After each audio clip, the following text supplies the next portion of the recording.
सत साहिब बंदी छोड़ सतगुरु रामपाल जी भगवान की जय हो। सत साहिब भाई और बहनों, आज दिनांक 25 जून 2022 को हम हरियाणा के फरीदाबाद में हमारी बहन है जिन्होंने परमात्मा से उपदेश ले रखा है, कांता दासी है।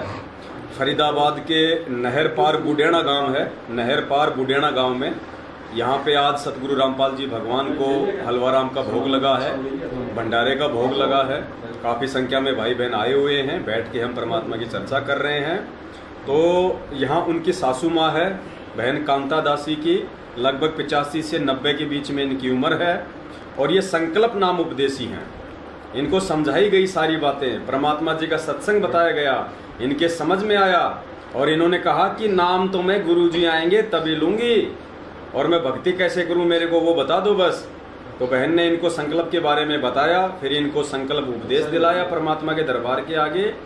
और माता जी 90 साल की उम्र में संकल्प दीक्षा लेके, पहले इनको ढंग से सुनाई भी नहीं देता था, अब तो परमात्मा के सत्संग भी अच्छे से सुनने लगी है। 90 की नहीं हूँ बेटा, हाँ 80 की होंगी, 80 के आसपास।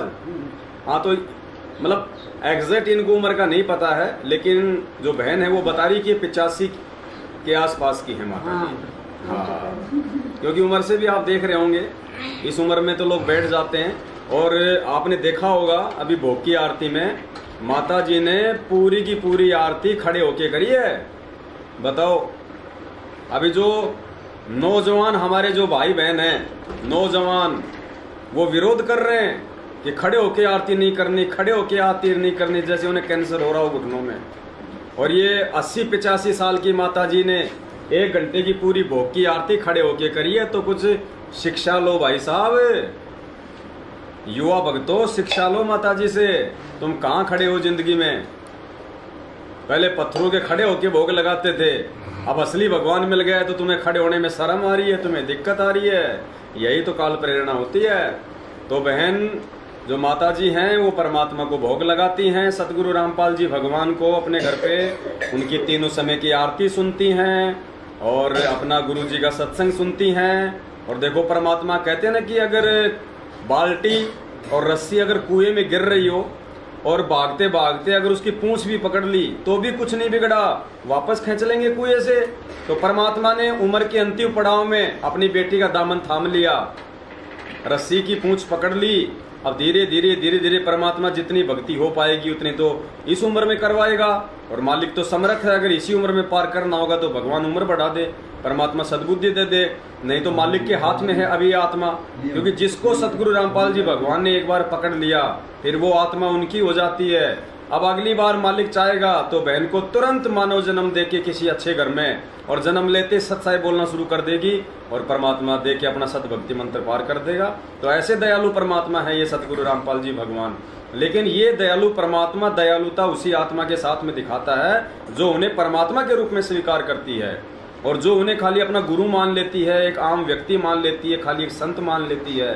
तो फिर गरीबदास जी महाराज जी की वाणी है ही कि गुरु मानुष कर जानते ते नर कहिए अंध, ओवें दुखी संसार में आ गए यम के फंद। तो देखो कितनी अच्छी दया हो रही है इस परिवार पे, परमात्मा की भक्ति यहाँ पे प्रवेश है। और बाकी जो मेंबर हैं जो परिवार के, बहन के जो बेटे हैं, बेटों के जो बहुएं हैं, वो भी परमात्मा जी के जो सत्संग है वो सुन रही हैं। और वो कह रहे हैं कि जैसे हमें समझ में आ जाएगा ये मार्ग, इनका कोई विरोध नहीं है, यहाँ पे कोई विरोध नहीं है, अच्छे से भक्ति हो रही है। जैसे ही उनको ये मार्ग समझ में आ जाएगा परमात्मा का, तो वो आत्माएं भी परमात्मा से संकल्प दीक्षा लेके, या जैसे पूज्य गुरुदेव जी आने वाले समय में बाहर आएंगे तो मालिक से नाम उपदेश लेके वो भी भक्ति मार्ग से जुड़ जाएंगी। तो पुण्यात्माओं, जो भगत भाई बहन अपने पूज्य गुरुदेव जी को भगवान मान के अपने घर पे भोग नहीं लगा रहे हैं, सतलोक आश्रम मैनेजमेंट हरियाणा के डर से, उनके भय से, या अपनी नासमझी और अज्ञानता के चलते, ऐसे भगत भाई बहनों को हमारी इंद्रमती माता जी से शिक्षा लेनी चाहिए। पुण्यात्माओं, तब कहीं जाके भगवान मिलता है। ऐसे ड्रामेबाजी करने से, देखा देखी में चलने से, भेड़ चाल में चलने से परमात्मा नहीं मिलता।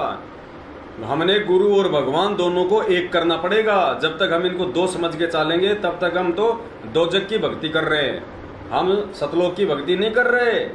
जब तक हम गुरु और परमात्मा को दो मानेंगे तो मालिक कहते हैं गुरु और गोविंद दो नहीं भाई, और जो दो समझेगा वो दोजक में जाएगी, वो नरक में जाएगा।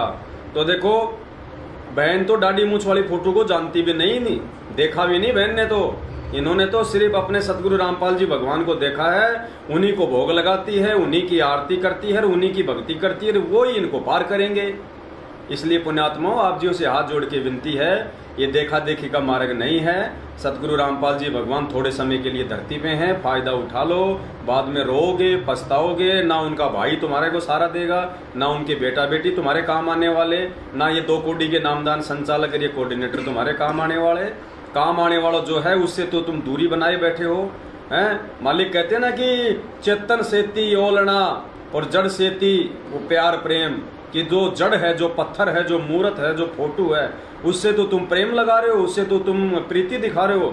और चेतन सेती तुम ओलने कर रहे हो, जो चेतन है, जो वर्तमान में धरती पे प्रकट है, उससे तुम घूंघट निकाल के बैठे हो। कैसे बात बनेगी भाई?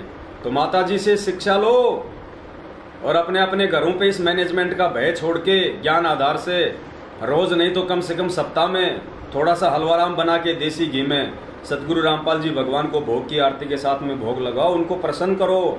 भगवान प्रसन्न है तो सब कुछ बल्ले बल्ले है, नहीं तो फिर थल्ले थल्ले है। सत साहे बंदी छोड़ सतगुरु रामपाल जी की जय हो। सत साहे।